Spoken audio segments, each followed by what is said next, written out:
Hey, what's going on, everybody? Today we're going to be looking at this right here. This is the SMSL Electronics, and this one is the R1, and this is a gaming DAC. So it's actually made exceptionally well, considering it's like $71.99. Comes in both the silver color and black. I have it hooked up to the phone right now, playing music through it, so you can see the lights.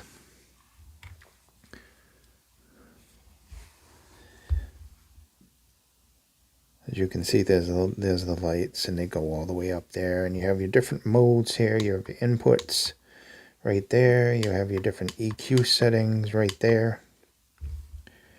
And I'm going to disconnect this now so we can move on with the review. Okay, so looking at this is obviously you have a meter here that goes up and down. Like I said, you have your different modes. This is your EQ button. This is your input. This is your volume knob. It has a nice aesthetic to it. Here you have your mic mixing volume slider. You have your treble slider and your bass slider. Here you have your outputs, microphone, headphone 1, headphone balanced. On the back, you have your RCAs left and right out. You have your SPDIF input, and you have your optical. You have power, and you have input. Now, if you're hooking this up to a phone, like I did, you can just use the input, and that will actually give the unit power. And rubber feet on the bottom. And then that's pretty much it. There's nothing else.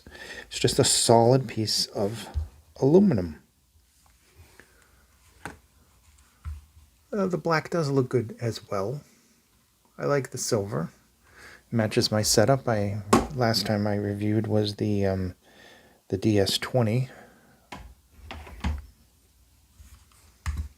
As you can see next to each other, it's a good sized device. And it's made basically for the desktop, but you can use it portable, like I just said, through your phone. Mini size, small body with great power, fits in the palm, outstanding performance. Just get that message out of my way. As a gaming DAC, the R1 supports mainstream gaming devices such as PS5, suitable for both individual players and gaming streamers. Like we said, we have a USB, an optical, and a coaxial. And you have a 3.5 and a 4.4 headphone jack, as well as a 3.5 microphone jack. Inside here you get a USB cable, C to A, so that's good. I think that was it, or is there a... Yeah, there's a little C to C cable in here as well. Okay. So that's basically what you get in there, plus you get your warranty card and your manual inside the box. Everything you need to get started.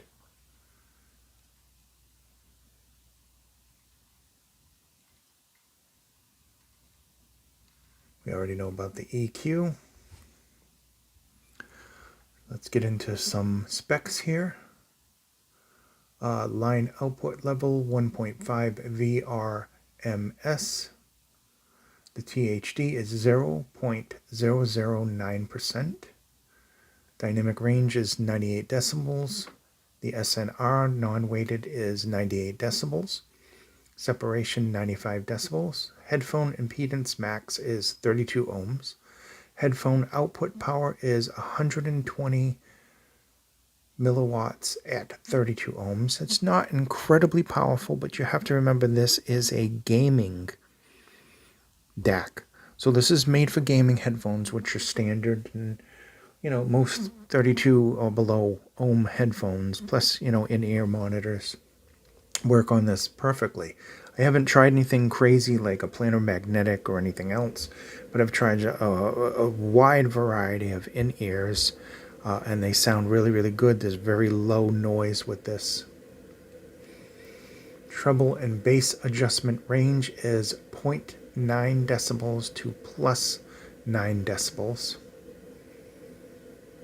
And the weight of the unit itself is 316.4 grams. That's 0.698 pounds. You also get a microphone cable, which I might have left in the box, and I will open the box up to see if I left it in here.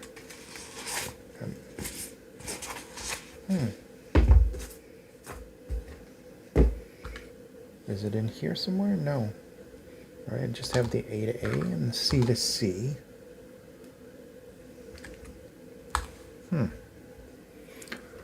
So I'll just show you that up there in the packing list. As you can see, it has this.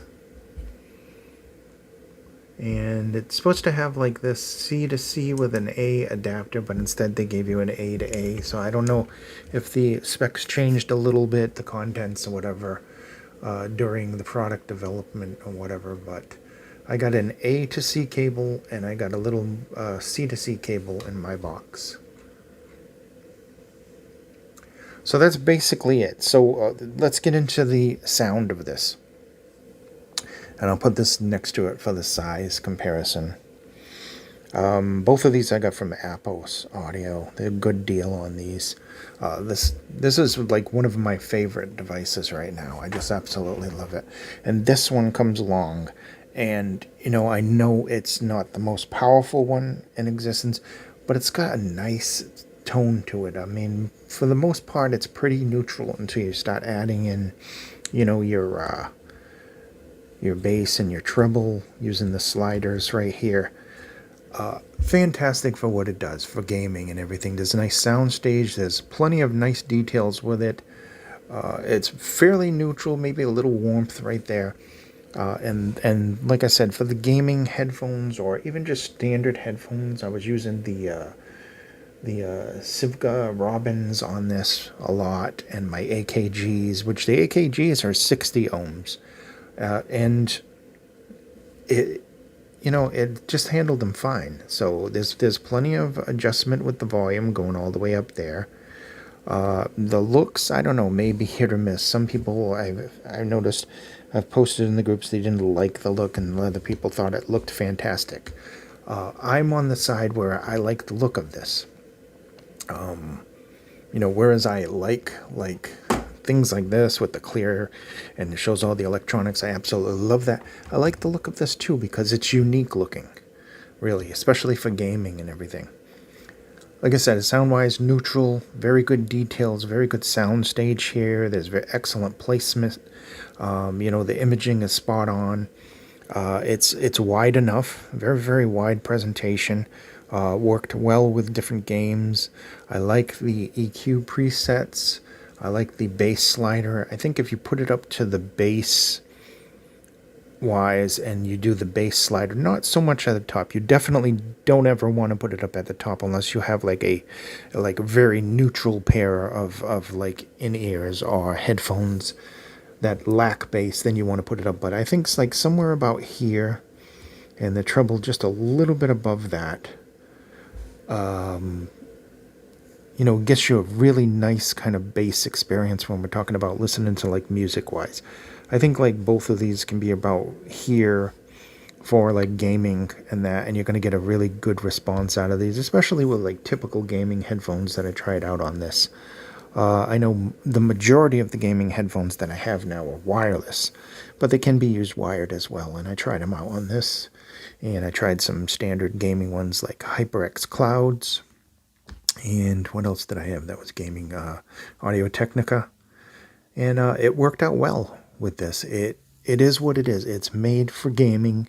It's made to have that cool aesthetic, you know, that kind of like high-tech but yet retro-ish look to it at the same time. It is solid aluminum. You know, and it's not the heaviest device in the world, but it's got a nice weight to it. You know that it's just built really, really solid. It's got inputs. I think if I was going to talk about anything that I didn't like about the device, I do wish it had a little bit more power, especially in the balanced. I would have liked to see, you know, at least 240 or something out of this.